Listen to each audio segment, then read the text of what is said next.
Nancy? Hi, I'm Nancy Parker. I'm on the Ag Study. I wanted to ask you a fairly direct question about animal waste management. We are faced with answering the question whether or not we need to incentivize farmers to change their practices, or whether or not we need to support regulations that would force them to do so. In your experience, how have these two approaches been received by the agriculture community, and what seems to have been effective in the past? I can't repeat it all, but the question is about animal waste management and different approaches to it. That's a real... I know, it is. Just go for it. Okay. Well, Take a quick Dick will go here. first and we'll switch. Answers 2 minutes or 1 minute each, roughly. Dairy uses lagoons, and they have a problem of having the agricultural land be able to absorb that much nitrogen. It's just public health from the standpoint of the groundwater table. Feed yards, hogs, and poultry, I'm not so sure that they use as many lagoons. And in Imperial Valley, they have piled up the feed yard into mountains, and they have the same problem. All it's very dry. I think give you the next minute to Tim. Thank you, Dick. It comes down to expense, and voluntary doesn't work. It's got to be mandatory, and not only mandatory, but it's got to be funded so that enforcement takes place. Right. And unless that happens, forget it. Okay, you haven't seen any kind of incentive program that has made substantial progress in the farming community towards Incentive safety. program.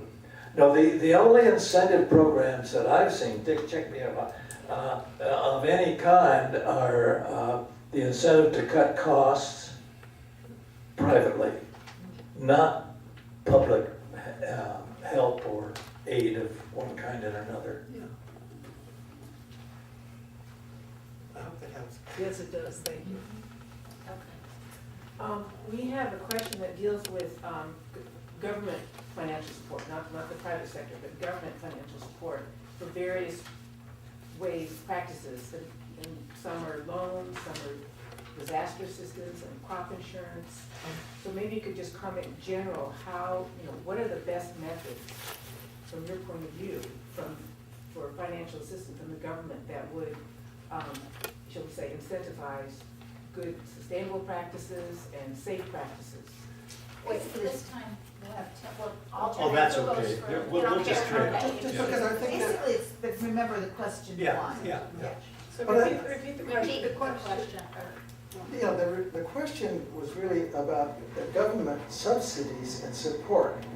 And for me, that divides between the commodities as versus what they call in the specialty crops even.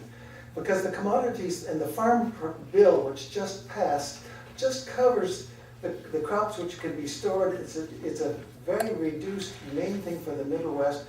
What it is, it's tobacco, grains, rice, and they're different than the food you think that you're buying, just fruits and vegetables. Specialty crops are nuts, etc.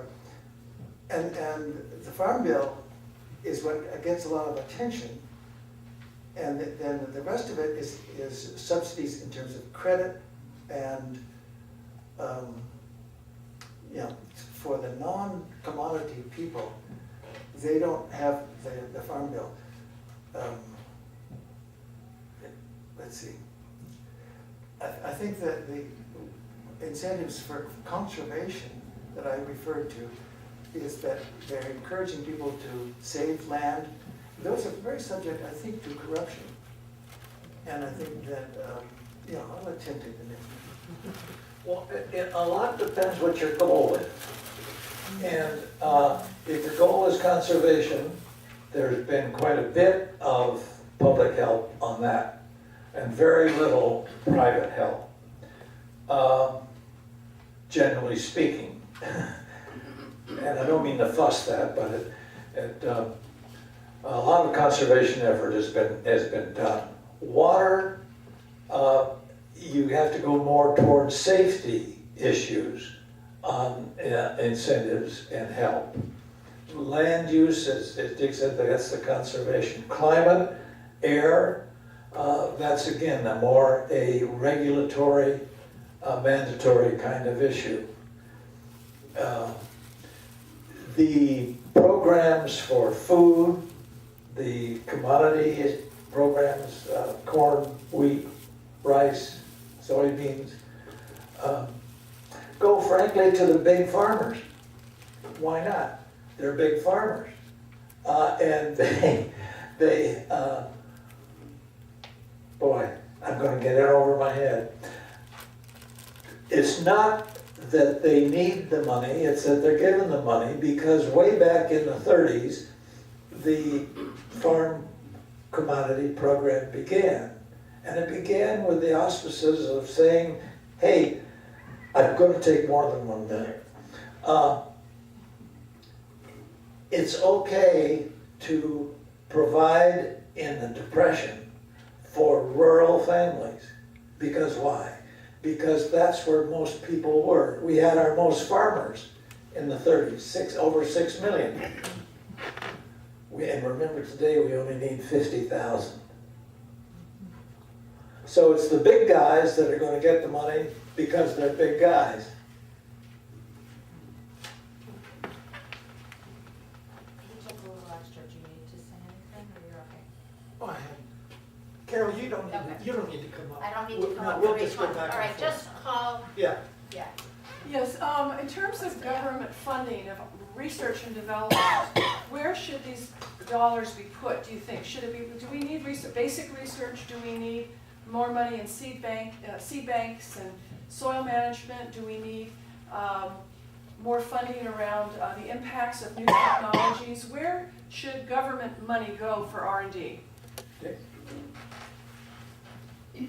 Well, I've mentioned that the R&D has been switched at the universities between the production agriculture and going to carbon sequestration, and it's a carbon sequestration and global warming. And away from soils and more towards food technology beyond the farm gate. And I think that it's gone privately, as Tim had mentioned. And I think that the land-grant universities were formed to help basic resource extraction when Abraham Lincoln signed that bill. And the land-grant universities have done that, and then it's been eroded because the departments have been moving towards the more modern things like carbon sequestration and global warming. Let's see, the small is that a farm- problem? Do you think that's a problem? I think that research has been moving away from small farms to large farms. And the small farms, the alternative agricultural practices have been neglected. It isn't to say that most of their research has been done privately, just as with the large farms, because both large and small are reacting to the fact that the universities are going for these other things. As a soil scientist, I'm seeing that they're less interested in soil microbiology, which I think would, if I had it to do all over again, I would concentrate on just that. In answer to your question, I think that what's happened factually is that research has been downgraded by the USDA. And Pat probably knows a lot more about that than I do. But it's down way more than half of what it was when I first began. Probably down about 20%. 80% less than it was when I first came in. And that's, it's been privatized, which means that some companies, well, all the seeds in the world are held in the hands of about 7 or 8 seed companies. Is that right or not? you gotta tell me that's where you vote. But they've employed technologies with patents for lots and lots of things, but the basic research has been privatized, and we don't know now who,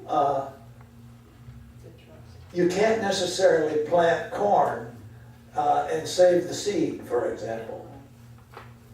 Now that means an awful lot to people overseas, because they do save seeds. And there's a lot of wastage in that saving, but it's what they do culturally. And we're not getting anywhere near the research, basic research, or applied research that we should be doing if we're really interested in low-cost food. Can I just say one more thing? A lot of people think America has a low-cost food policy. We don't. It is, I mean, can you imagine a president candidate saying to a farmer, you've got to give us low-cost food, and so we're going to give you low prices? I mean, it just is idiotic. What we do have is a system that produces enough so that supply is more than demand, and that lowers the price, and so we end up with low food prices. But it's not intentional on the part of the farmers, and it's not intentional on the part of the policymakers.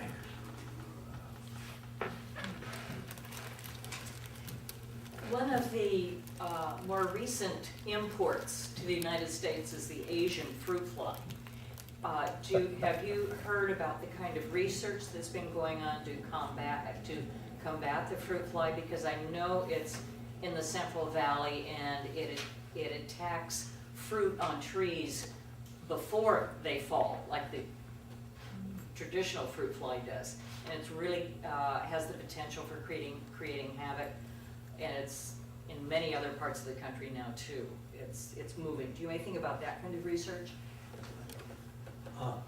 Well, yeah, when I was in '75, the fruit fly was just coming in. And there was a huge outcry from the entire population about spraying. Oh, you can't spray because it's going to kill us, it's going to take all the paint off the cars, it's going to do this and that and the other thing. And by delaying, we probably gave about 2 million more pounds of whatever the spray was, and I've forgotten, than needed to be done. So here's where trust comes in that I talked about before. Do we really believe the scientists, or are they just fantasizing that it's a big deal and they don't really know any more than anybody else on the street? So, the fruit fly. Hawaii has learned to live with fruit flies for, well, centuries. There are 3 levels of fruit flies in Hawaii, and their altitude, and they're specific, and they stay there. And they eat a lot of fruit, they spoil a lot of fruit, and if you want to have pesticides so that you don't spoil fruit, that's what happens. So it's a value function.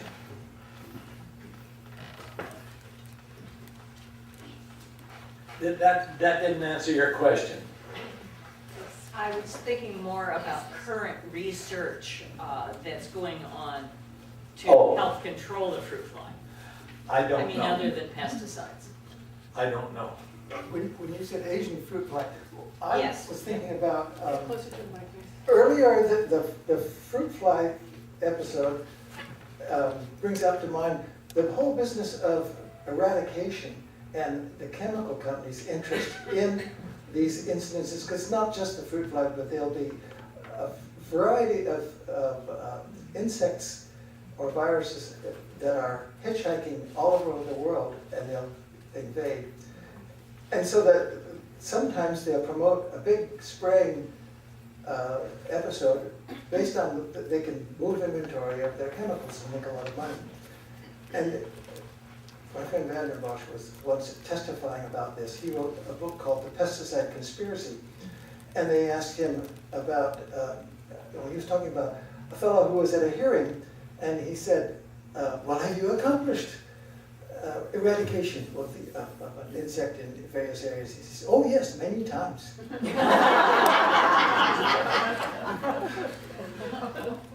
Sure. A while ago, we heard about pink slime. And I wanted to hear your comment on that, or on that got a lot of attention, but other potential such issues. What do you have to say about that? And define pink slime. Yeah. Okay.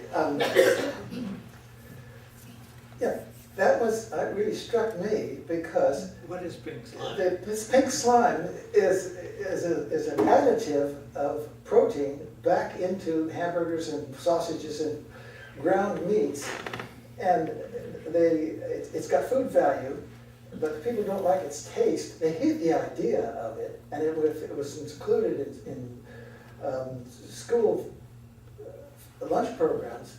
That was just outrageous. And I think that the whole business of the food additives that are being put in, it's not only just with how they're treating the animals with shots and medicines, but how they're treating food preservation. I'm concerned with nuking the plants with radiation, using ammonia, and using treatments to make the food pure, as well as the additives. And I'm trying to answer the question, which is about how do I feel about food slime. It just goes on, it opens up feelings that I'm not remembering enough to feel certain instances. But yeah, I was really adversely thinking about what happens. Sweepings of the slaughterhouse floor can be marketed. And dealing with the products of animals, they're just going to use it for all kinds of things, and also in food. It's, pink slime is like, if I know anything about pink slime, I don't like it. But this is where food labeling is important, and food security, safety is important. What is a person to believe about a hamburger? And you know the old sausage stories and so forth. So what is it that you want? That's really the more telling kinds of things, and you have the power. Dick and I don't. You have it.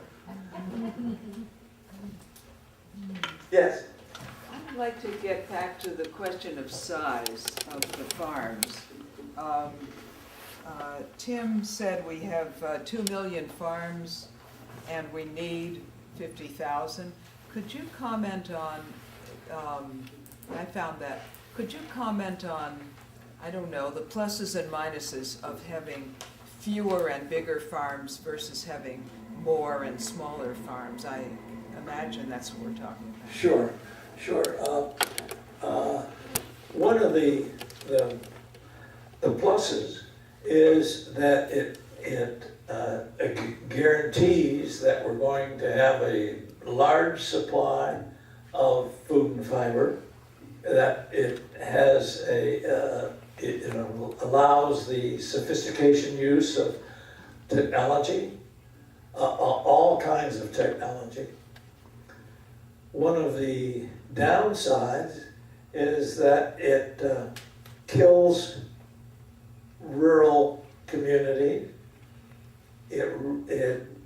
Because of the vertical integration, it allows it hurts the notion of farming as a way of life.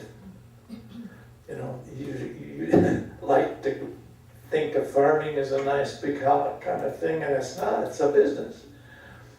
And that's a mindset that we are forced to change. Since the mid-60s about, farm income for the first time had, a farmer had to have non-farm income more than his farm income if he was going to succeed in agriculture. So that the small farmer had to subsidize himself if he wanted to stay in agriculture. So it's, in terms of price. Yeah. Could you talk about the economics of hydroponics? I don't understand why our produce is not being grown hydroponically to a greater extent than it is. Apparently, it's people are making money at it because there are large new facilities being built, and I don't understand why we aren't considering that as one way of conserving water and farming, along with all the other advantages like controlling the whole environment and safety and et cetera. Well, I think it's a different, hydroponics with water, the people who have tried it that I've known have been very small. The greenhouse business is usually, it's not hydroponic, but it's shooting for a special market or seasonal market. And I think hydroponics hasn't panned out for the people that I've known who've been trying it. There are several companies. This Windset Farms just built a huge new facility down in Santa Maria. And they also, I think they're out of Canada, where they light it and heat it with hydropower. But I believe that they're also down in Mexico now. They're in the Imperial Valley, not just Windset Farms, the other companies. But when you buy these clamshell tomatoes, et cetera, they're hydroponic frequently. I think almost always. If they're totally done without soil, that's news to me. They are. I think that's different than the permaculture people who are doing these total packages in which they have the fish, birds, so they have a whole sequence where they're using the waste. And most of the time, it's people who are trying it, but on a small scale. I saw it in Cuba. Yeah, it's not that. Not that. I know Okay. what you're talking about. News to me. If they're Yeah. doing it in Santa Maria, that's interesting. So this may be part of the problem, because I can't find anybody studying at UC Davis. I've tried looking through there, thinking I could go and talk to somebody. I just want to understand why this is not coming into the conversation. I think the big drawback to hydroponics is the capital investment.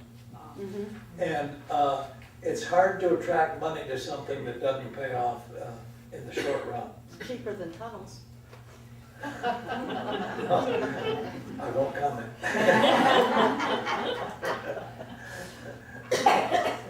Yes. If I may, with another research and development question, do you think the government should fund conservation?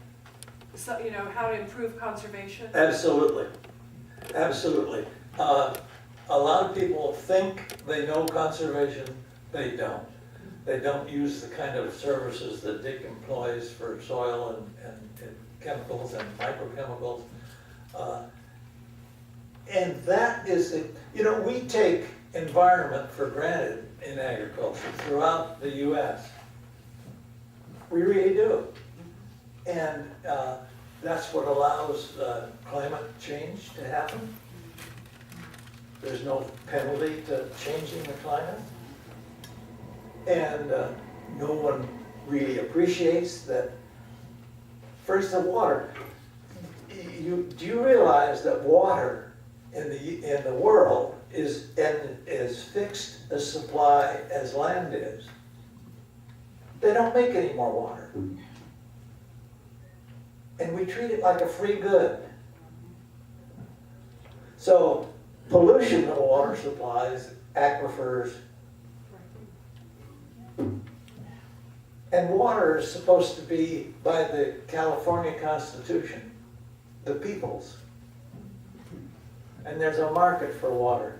I can't figure that out. Well, is it a matter of more research needing to be done, or just that people aren't using what research we already know? Both, Okay. absolutely both. Because if you don't, if you just limit it to what we know, then that assumes we know everything. And at least my mistakes have taught me that I don't know tiddly. Wise man. Well, this is just a comment on this.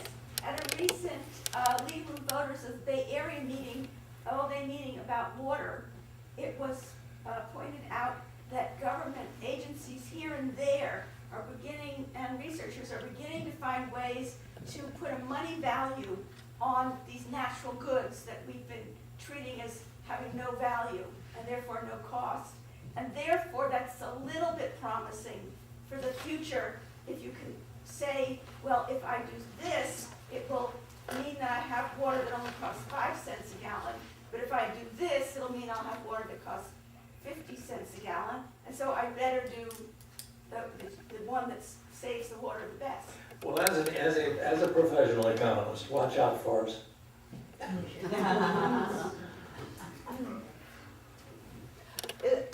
Is there much thinking going into recycling the nutrients, especially from the animal waste, from animal farming? The nitrogen and the phosphate that are we're trying to get rid of, we're trying to figure out what to do with. We use them as fertilizer for the food that the animals eat. I mean, and it has to be mined then, which creates more trauma. I think that there's going to be more use of animals integrated with the vegetables and fruit. And we've gotten away from that, especially with specialization and with huge size. I think one of the reasons why Europe has kept a sustainable agriculture is that they had a mixture of animals and horticulture, and they regularly were recycling the animal waste, and that they could do it on small scale. And I think that with urban agriculture, that whole thing would benefit if people are using animals and chickens inside the city limits. And there's a lot of that which is beginning to happen, and I think that that's an issue about research. If research is being done about urban agriculture, even though it's very small, it's not a small issue. But these huge farms, where you've got the lagoon full of stuff, and also, why is there not more methane being captured and used for power? I think some are using methane. But apparently, I read or heard about somebody who had put the whole system in for a pig farm, and then for some reason regulations didn't allow them to operate it. That may be the case on a one.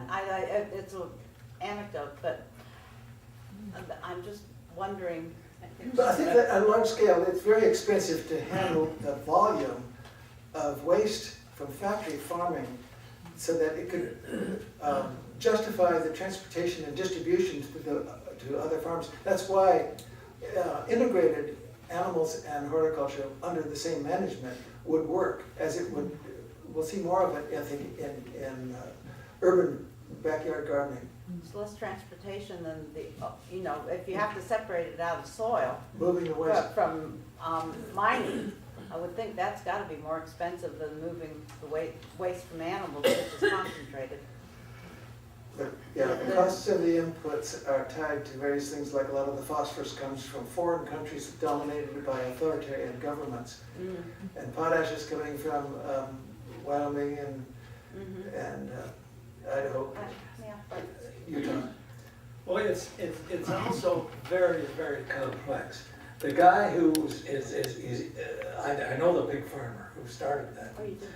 And one of the things was he couldn't put it in because of the building permits. Yeah, and most building permit people don't know much about agriculture. they've been to engineering schools, but they don't know much about agriculture. And so when he went to build the catchment, the engineer said, "Oh, we're thinking of a big swimming pool." And Dick said, "No, this is another Dick. No, I'm not thinking of a swimming pool. I'm thinking of a liner, a double liner or a triple liner of plastic, and it's been tested. And then I'm going to put a film of plastic over the lagoon, and I'm going to collect the methane gas, and I'm going to make electricity from it, and I'm going to sell it to BG&E." And the engineer said, "No, you're not." And so, like a lot of bureaucracies, that's where the problem came from. And Dick finally gave up on the engineer and did it himself. He just laid a little thin piece of plastic over the little pool. Well, it wasn't a little pool, it was several acres. And he made all electricity for his entire livestock firm. And for his household, and he made a lot of money selling it to PG&E. Now PG&E, by the way, we're now 25 years looking ahead into today, and PG&E has just come out that solar energy, for example, they're going to charge a fee for a hookup, as proposed, and there's also a less. You're going to have, the owner of the solar panel is going to have to pay PG&E for the hookup to convert to electricity. So the complexities are immense, and that's why you have to look at the regulation and the part there and your issues. Of all the ways the federal government spends money on agriculture, what in your mind is the most wasteful or outrageous or ridiculous program that continues to get funded?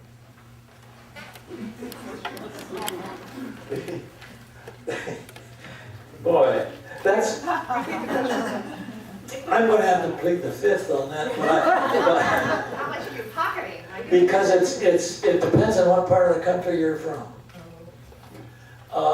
I think commodity programs are horrible, personally. They are not needed, in my opinion. And yet a professional ag economist who's done a lot of work in the Midwest said 3 or 4 years ago during that drought, remember? There was a drought back in the Midwest. It saved the Midwest farmers, big or small. And if you save the big ones, then you also save all the infrastructure employment that goes with all that. So again, it's complex. The peanut program, it's a lot like the tobacco program, because you can't just go out and plant peanuts just like you can't go out and plant tobacco in California.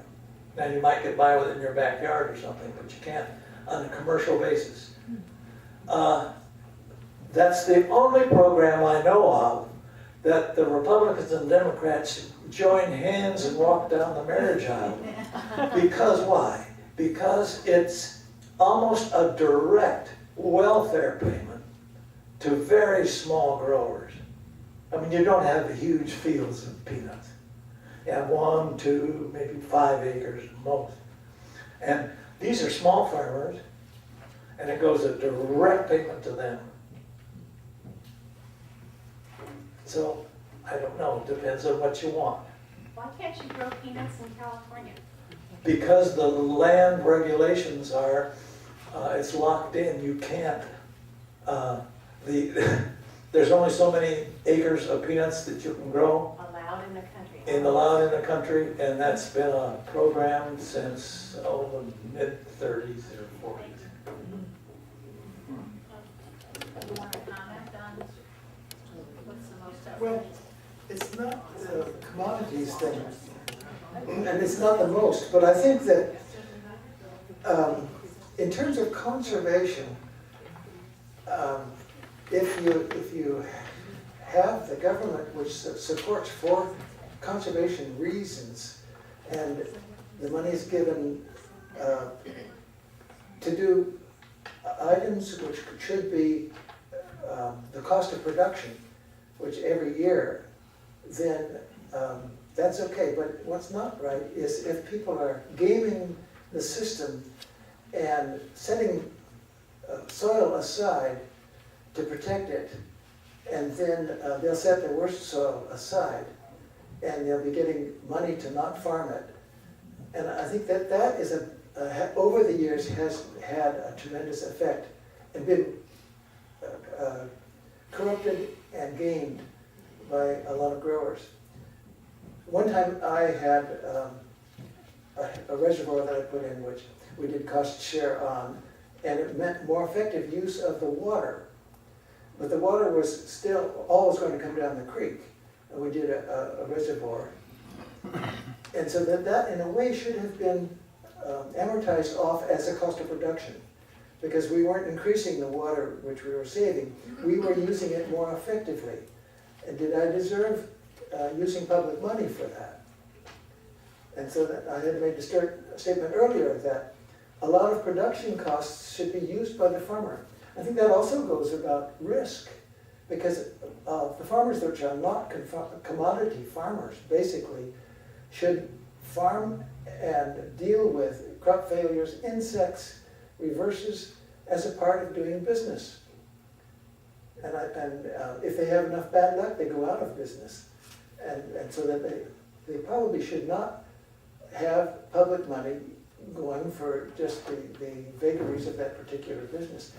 But I think what has happened underlying federal programs is that farmers have to market when the crop is ready.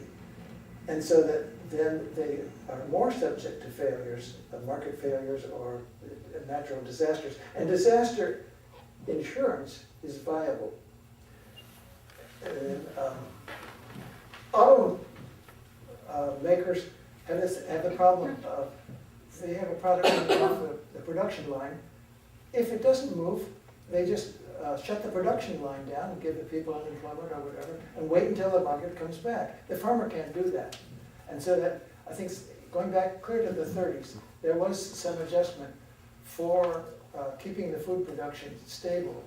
And that's not just common to the US, but it's all of the developed countries have the overproduction problem and solve it by socializing it to some degree, to stabilize it. So subsidies in the United States and Europe have affected the whole world. Yeah. That's where the cheap food policy comes in.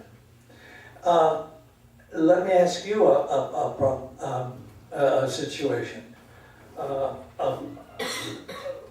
Agriculture is primarily a Republican-dominated field. That's because it's basically commodities, grain, the 6 grains, sugar, that sort of thing. And yet, and they're free market espousals, right? Now tell me about agreeing to accept subsidies, what Dick was getting at. And then on the other hand, I'm an economist, right? On the other hand, let's look at ethanol. And should we subsidize ethanol firms? Should we subsidize the corn that goes into ethanol? How efficient is ethanol compared to, say, Detroit perfecting a better motor? Or maybe even going to Tesla and electrical? That's the complexity that we have to get. And that's why I urge you, as league members, to think about the questions that you allow your superiors, or they're not superiors, different people anyway up the chain, to ask. Because I think that kind of waste and public encouragement does not save energy, does not save resources. And that's just my personal opinion.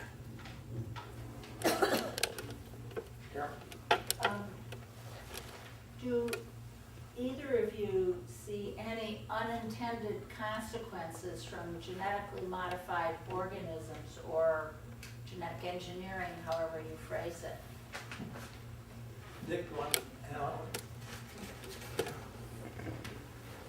Oh, let's see. The GMO, especially things like glyphosate by Monsanto, is the one that has captured a lot of attention. And the unintended consequences are that they are using this herbicide so much that they get the herbicide-resistant weeds, the super weeds. And in areas where they're dominating agriculture, in places like India, where they force the people to use Terminator seeds, then it impacts on India. That's been, some people said, well, that's not true. A lot of those people will commit suicide anyway. But we get that, and the GMO, I think, is valuable. But the people who are using it to make more money on some short-term things like this ability to store the product or the volume, and that's contested because sometimes the GMO doesn't outproduce.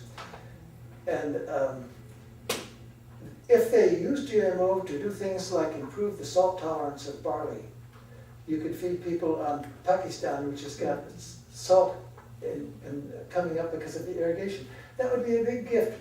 But those kinds of gifts that would help the crop adaptability to things like salt or global warming, temperature, different places where people are growing these foods, that could be for benefit of food supplies to people who don't have enough food now. But instead they'll have early potatoes and get the early potato market, or they'll have things in which they're getting a return on investment much faster than helping a bunch of people out in areas of the equatorial areas with all manner of problems that could be solved by plant modification.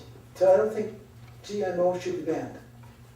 I think that it's being misused in some cases. There's some unintended consequences, but it can be also used intelligently.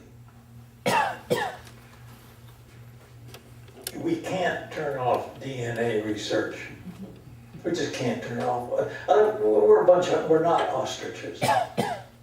And to be able to look at a plant, have a DNA change to make a better plant, I think is for the betterment of humankind.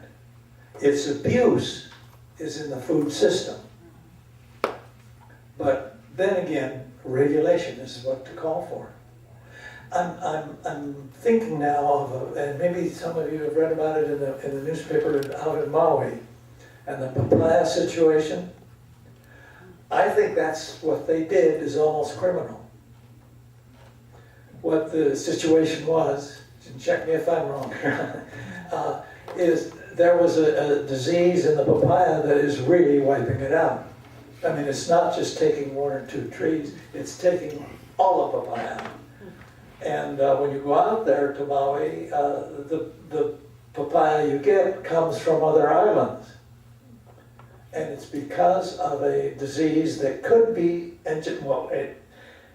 the plant manufactures the antidote itself, but not in enough quantity to overcome the disease.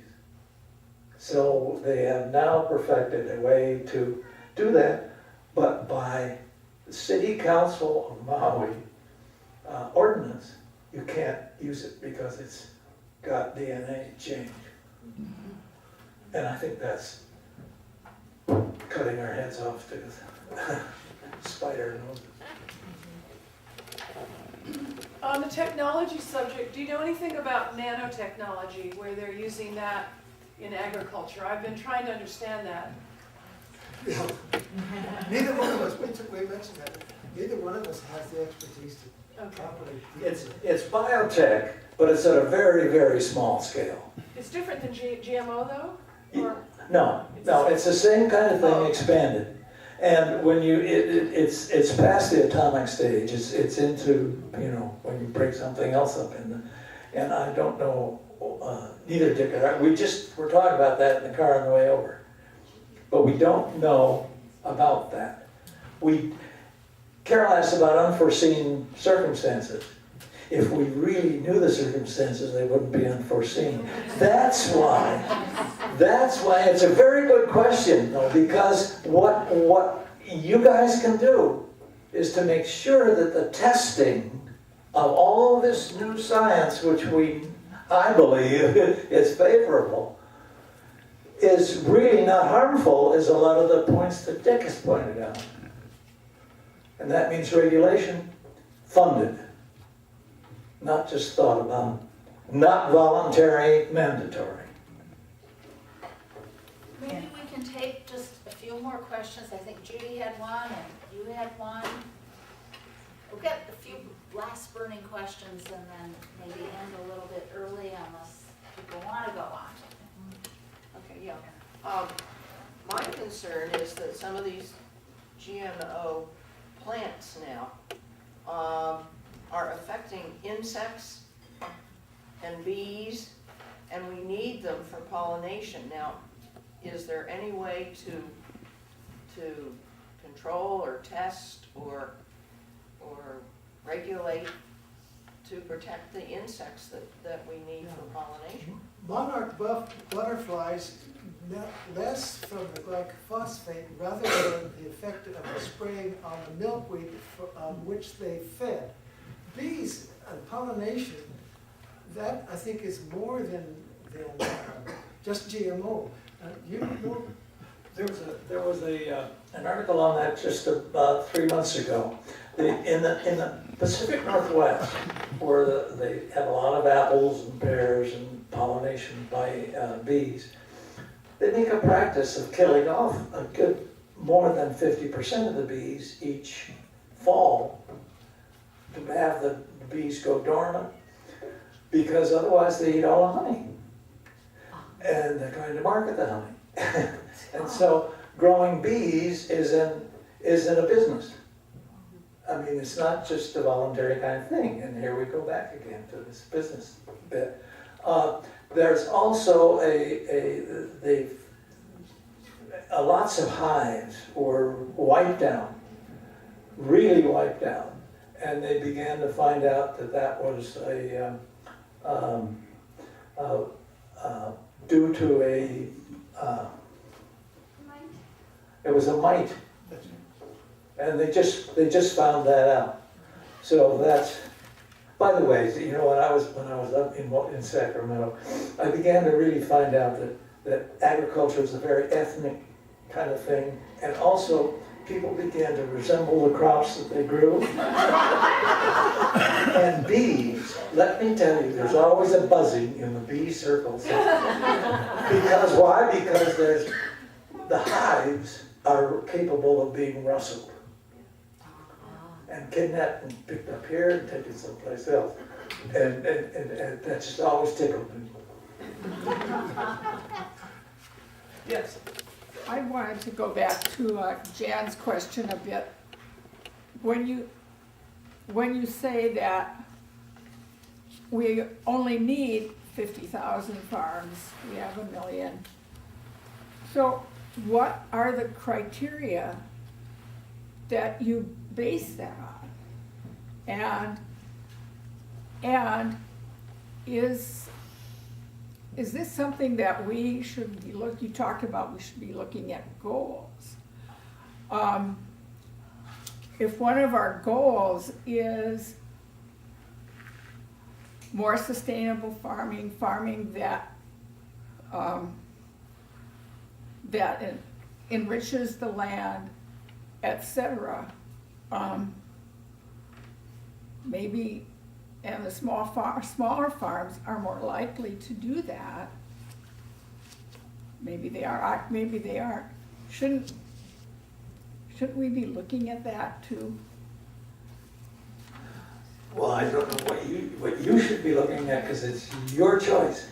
But when I said that we only need 50,000 farms, it was a hypothetical, that number of farmers could produce, with our technology, the food and fiber that we need. It doesn't mean that 2 million farmers aren't producing something. They are producing something, but about 90% of them have non-farm jobs to allow the subsidization of them continuing to farm. Now, whether we want to get into that and have social manipulation of those variables, that's up to you. But that's a good question. I think in terms of policy goals, the difference between 2 million and the 50,000, those people aren't going to disappear overnight. And if it's a stacked deck that I'm claiming, they can be assisted by such things as those who have animals, and they could be given access to marketing through slaughterhouses which can be moving around on wheels that would be government inspected, and that people could have these slaughterhouses which are mobile that would enable them to have an access to marketing which they now don't have. And I think, let's see, what else could I have? The direct marketing has been a boon to farmers that are able to get into their own marketing. That was started by Tim when he was working with Jerry Brown in Sacramento. And the co-ops, the farmers shoot themselves in the foot because co-ops would enable them to vertically integrate from the ground up. And they tend to be too independent thinking to take advantage of that opportunity. I once did a meeting of the 3 grain co-ops in California, and it was in Imperial Valley, Stockton, and Tule Lake.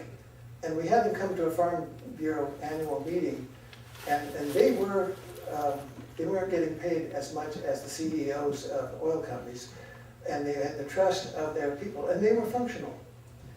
And I think that is one of the things that all those millions of farmers could take advantage of. Co-ops, direct marketing, and and things like access to livestock marketing, because size has worked adversely to them, because the grocery stores don't want to buy from somebody that can't guarantee that they're going to deliver the product year round. And from the top, if marketing would access local or perceived advantages from organic, then they would have to make that extra effort because they themselves then have to get around the business of huge volume, which has to have dependable contractors. So that we can, if we had our goals, we could look for those opportunities to help the 2 million farmers that are going to be out of it.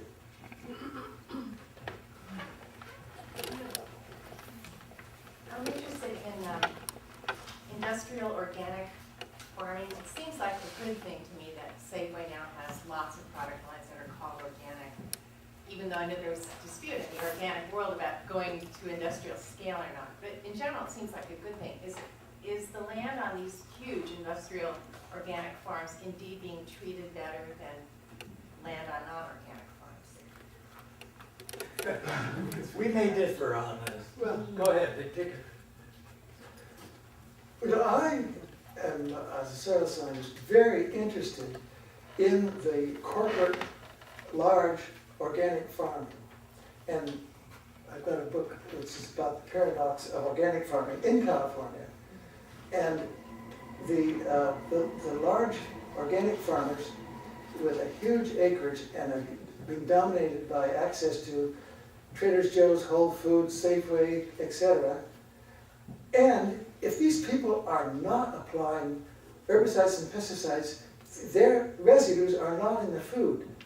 That's as important as any perceived quality. And I think that if they are not doing it, and they are huge, how they are solving the problem of dealing with insects, diseases, and fertility is a story that should be told. If they're cheating, that's a story that should be told.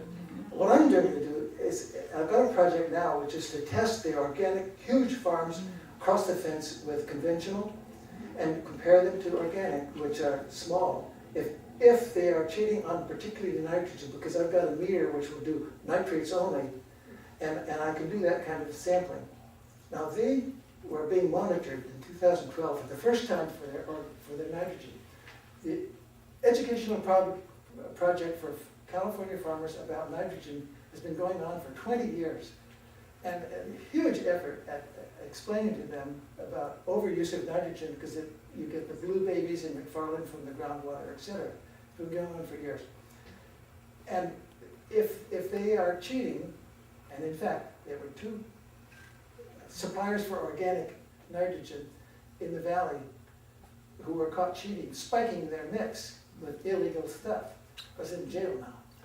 But the thing about it is that if these growers are composting, cover cropping, fallowing, and they're doing it on a large scale, and it works, that's a story that should be told. And if I find that their nitrates are being spiked or cheated on, I think that's a story to be told. And they're scared to death of me. And I've always gone into the farms for years studying soil organic matter, the best index of soil health. And I'll go in and I'll tell them I'm doing that, but I'm also going to carry my nitrate meter. No, you one more, he's gonna answer it. That's another, when can we anticipate reading about the results I'm of going to your do study? it not in a peer-reviewed thing, but I'm going to do it in a popular farmers magazine. And one more thing I'm going to say. We'll come back in a minute. Okay. What's the name of the magazine? That's it. Oh, I haven't really picked up. I used to write for California Farmers. Oh. Jack Pickett used to be the guy, and I used to write for them. I'm surprised that now they're Australian.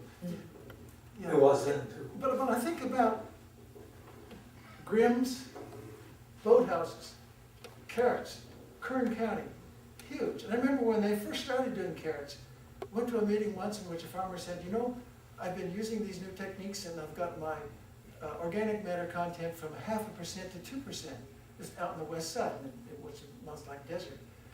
And these earthbound farms and lettuce, they're just huge. And they are bringing the price down. And that's having an effect too, because if they can do it and do it economically, then it gives the buyers another chance. This meeting that I mentioned that I attend annually, it brings together all of the top food scientists. I mean, the guys who are really scientists and know food, nutrition, and from the top schools of the country. And I pinned them down several years ago. Is there any nutritive difference between an organic carrot and one grown, and we're trying to find a term, it's not an inorganic carrot, but a regular commercially grown carrot, if all the rules and regulations about nutrition, pesticides and stuff are followed, all the washings, all, you know. And these guys looked at each other, and then, no, they're the same thing.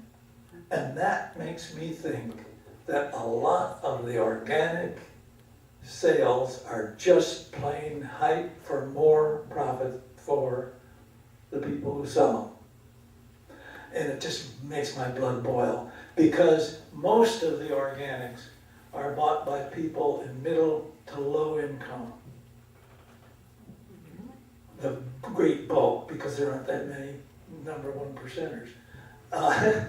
And so they're getting ripped off. And I think it's the biggest sham in agriculture today. And then that goes against the grain of everybody, including Dick, I know. What about the pesticides that go into the apples and into different fruits? It isn't just the strawberries. You can't just wash it off, that the herbicides go inside the food. In terms of nutrition, I know nutrition, I agree. Nutrition's the same, but what about the pesticides? Inside the food that you can't wash off.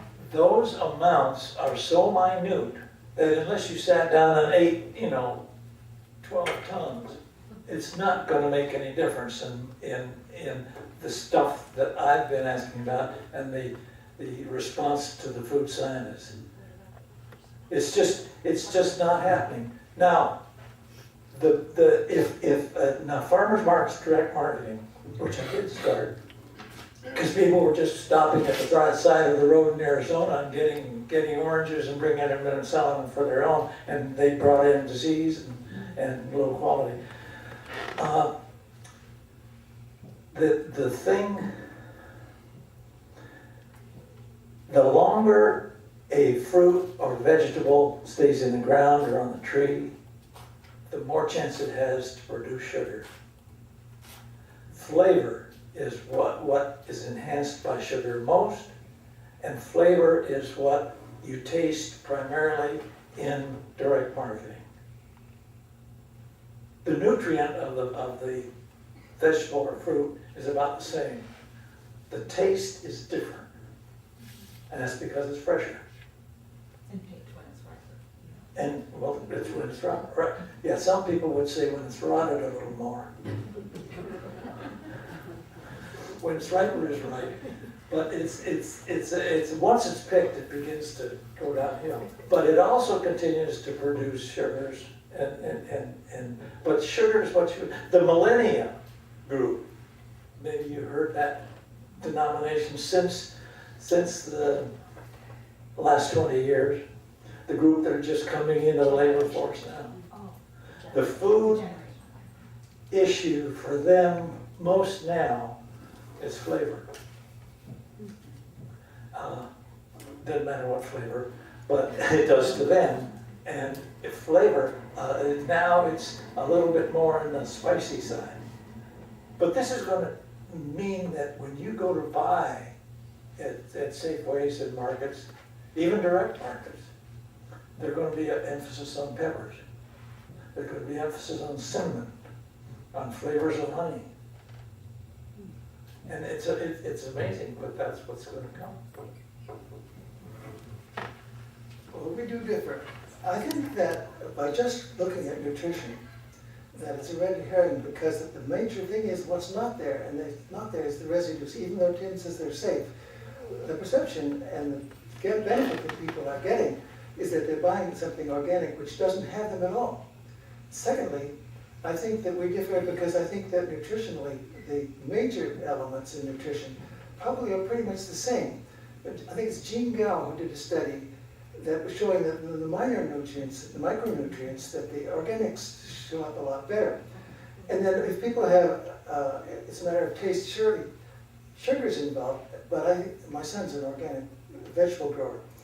I gave him a refractometer because you could take the refractometer and put a little juice from anything in the supermarket and compare it to your own garden, and you get a reading, and it's in a field with a line between a blue and white, and how high the line is in showing the health of the plant. And you can tell how your crops are doing versus that. It'll be sugar too, of course, because they use the same refractometer and when they're going to make wine out of grapes. But I do think that the nutrition issue is not as important as the issue of pesticides, herbicides, additives, and that are embedded in the plant. That's the follow-up question to that. I'm curious, this isn't actually anything in the question, so I hope it's all right if I go a little further into this, because it seems to me that it's been only in the last, I don't know, maybe 10 or 20 years that so many people are really looking carefully at soil and the micronutrients and how the interplay between the plant's roots and these supposedly the plants themselves are healthier and stronger when it's in a soil that has these rich nutrients. So my question is, would that also mean that the plant that's producing a fruit or vegetable, would there be a difference in some kind of micronutrients that we aren't counting, like vitamin A and vitamin B and vitamin C? But I'm just curious if you have any knowledge about that since you're soil. I don't have the knowledge about the vitamins per se. Well, but just the But in nutrients. soil microbiology, I think that that's one of the areas in which the universities have neglected it. And I think the world leader is this woman who has this food web thing on, it's on the internet. And Elaine Ingham, and she was at the University of Oregon. And the chemical companies got her fired, and she started a company, and she's doing it all over the world. And I took her class, and that soil microbiology is applied rather than in the university. They're doing taxonomy, and they're all thrilled about learning the new critters, and they hardly touched doing the taxonomy and the different species. But if people use the microscope and are looking at the balanced food web below ground, then they're finding out if everything is decomposed from bacteria and fungi, and then the next is a protozoa. And you can look at the different spreads of the 3 kinds of protozoa to tell how the health of the soil is, because they're finding these organic growers, and particularly she did work in Santa Maria Valley, where they switched from conventional to organic, and then they found out that all these diseases that they had, or even plants attracting, sucking insects, fell away because they had the diversity below ground, and that has been neglected. And I think it's a huge benefit from farming for the microorganisms. And I guess I'll add one thing. John Javins does closed system farming, and he's up in Willits, and he publishes his whole idea about growing crops for the microorganisms, growing crops for the soil. You never even eat them. And that he's applying to the third world in spades. This is very interesting. You had a question too, did you? No. Let me just butt in, just to add, the industrialization has brought about the prostitution of the word organic. And so what was organic when I was ranching, you cleaned the barn and threw it in the field. That's a no-no now in even strict organic stuff. You've got to compost it for X amount of time. And there are, I think there were over 200 allowable pesticides in California, and insecticides, and still you can call it organic. And that's wrong. We fix it. And I agree with most of what he says too. A couple of comments. The first is pesticide residues. We may know how much is in the food. We can measure that. What we don't know is how much is safe, and we don't know interactions. So the fact that it's in the food does worry me. I buy organic. And the other is the effect on the environment. I believe that organic farming is a lot easier on the environment. More sustainable, yeah. Okay, which is the effect on the environment? The organic is more positive. More for the sustainable. environment. Oh, yeah, and just as I mentioned on terms of the soil health. Well, also, I'm thinking about rivers, and the ocean, because all of this stuff is feeding down in. I was at a meeting yesterday where they were talking about the fact that it turns out that ammonia as a nitrogen source is not readily used by the protozoa in the water. The nitrate, they use nitrate, but the ammonia is an inhibitor. Yeah, nitrate is the one that the plants use. Nitrates are the one that the plants are going to use, because you have ammonia, nitrates, and nitrites. And the one that finally gets, they're all changing. Nitrogen is a very squirrely thing to try to study, because it's constantly changing. There's a high solubility and it moves. And so that for the most part, I don't try to give accurate nitrogen availabilities. It gets to be a shot in the dark. But I do give a basic soil audit to my clients, and the one that is based on nitrogen is based on a percentage related to soil organic matter. And it's not current, because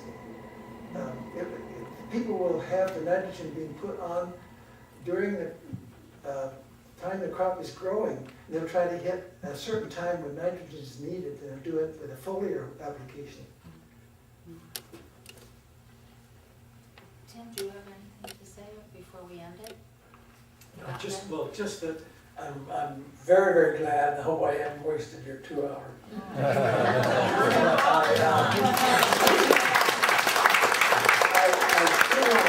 I do want to say, you've got the power to change agriculture.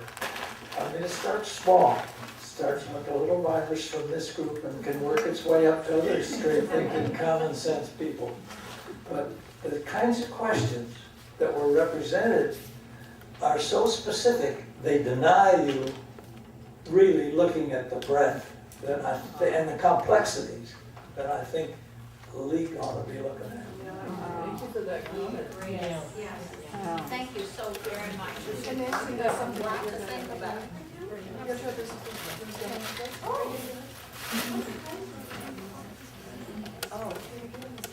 Oh, Sorry. I'll add one thing.